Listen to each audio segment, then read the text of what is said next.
Presidential spokesperson Claire Castro naglabas ng report na di umano'y dapat ihingi rin ng tawad ni Vice President Sara Duterte. Anya, ilan ba ang flood control projects na ginawa ng kanyang ama na si dating Pangulong Rodrigo Duterte na anya ay hindi naman naramdaman? Sinabi niya kanina na hiningi niya ng tawad dahil nalulunod tayo sa baha. Pero tandaan po natin, ilan po bang flood control projects merong itinatag? Di umano ang kanyang ama. 13,917 na flood control projects na mukhang hindi naramdaman. Dahil kung meron 13,917 flood control projects, dapat naramdaman natin at medyo humupa ang pagbaha sa Pilipinas. Huwag niya rin pong kalimutan. Ito, akin pong kinuha ng mga report. 2016, meron pong local lane na bagyo na Nina na nagdulot din ng pagbaha. 2017, Orduha. 2018, Ompong. Nagkaroon ng massive landslide sa Benguet. 2019, Tisoy. 2020, Ambo. Lahat po ito ay may pagbaha. Taong 2020, Rolly. Ito po ang strongest landfalling typhoon noong 2020. Nandyan din po ang Ulysses, Odette at Agaton. So, hindi po pwedeng magmalinis na wala nangyaring pagbabaha sa panahon ng kanyang ama. At dagdag pa niya, hindi lamang ito dapat ang ihiningi ng tawad ng Vice Presidente.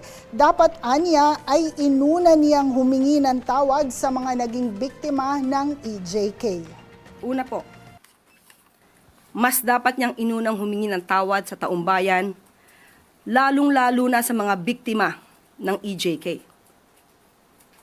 Dapat niya rin pong ihingi ng tawad at nakalimutan niya nang siya ay magsabing mayroon siyang kilalang assassin at handa siyang magpapatay.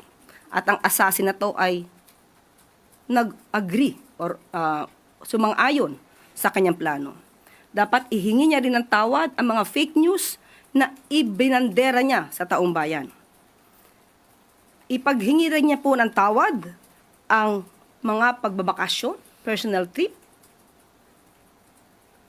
at itong taon na 2025, ay gumastos ng 7 million, if I'm not mistaken, 2025, gumastos ng 7 million for the staff and the security for her personal trips.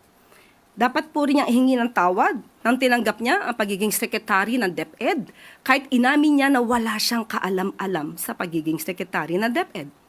At pati ang matatag curriculum ay hindi niya na-review dahil inamin niyang wala siyang alam. Malaking kasalanan po yan sa taong bayan. At dapat din po niyang ihingi ng tawad ang puro paninira. Instead na siya ay magtrabaho at tumulong sa gobyerno. Matatandaan niyo siguro nung sinabi niyang siya ay may alam di umano na mapababa ang presyo ng bigas. Pero hindi niya gagawin dahil wala siyang balak tulungan ang Pangulo. Iyan po ay isang kasalanan sa bayan na dapat niyang ihingi ng tawad. Ihingi niya na rin po ng tawad yung mga fake na student vouchers na ngayon ay sabi ng DepEd ay umaabot na sa halagang 200 million pesos. Ihingi niya na rin po ng tawad ang mga panis at nabubulok na pagkain na i-deliver sa mga mag-aaral natin. Pati po yung mga missing school materials na hindi na-deliver sa mga estudyante. Ilan lamang po yan sa dapat niyang ihingi ng tawad